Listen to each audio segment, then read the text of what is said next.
mașini, dar și la tot unii au ținut strâns fotografia lui. Nu au fost cuvinte să cuprindă emoția, regretele. Păcate, au fost și tânăr, frumos, și a rămas o familie mare, bunătate mare de copii. A făcut bine la toți. I-au cântat cât a fost în viață și l-au condus în tăcere spre cimitir. Primul Căzmine, Florin Salamu, Dan Borsuc, prietenei omului de afaceri, au făcut scut în jurul familiei îndurerate. Nu mă așteptam nici acum, nu pot să realizez ceea ce s-a întâmplat. Nea Nicolae a fost îngropat în cimitirul din Ștefănești, lângă fiul surorii lui, stins în viață la numai 21 de ani. După înmormântare, sute de oameni au fost așteptați la pomană. 150 de mese au fost întinse în corturile ridicate în parcarea stadionului din Ștefănești. Nea Nicolae a fost pomenit ca un rege.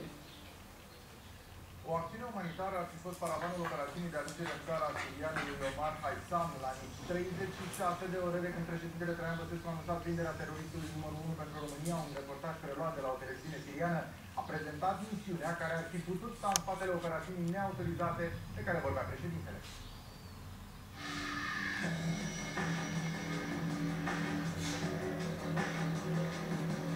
Acest avion care a plecat cu ajutoare umanitare pentru Siria, acest avion a venit Omar Haisam. Acesta ar fi fost avionul folosit pentru aducerea în România a lui Omar Haisam, potrivit jurnalistului sirian. Oficial, aeronava Spartan ar fi făcut joi un transport umanitar în Siria. Vineri, președintele Băsescu a anunțat că Omar Haisam a fost adus în țară. طائرة المساعدات الإنسانية مقدمة من الشعب الروماني والحكومة الرومانية كتعبير عن تضامن الشعب الروماني مع الشعب السوري في الأزمة التي يمر بها.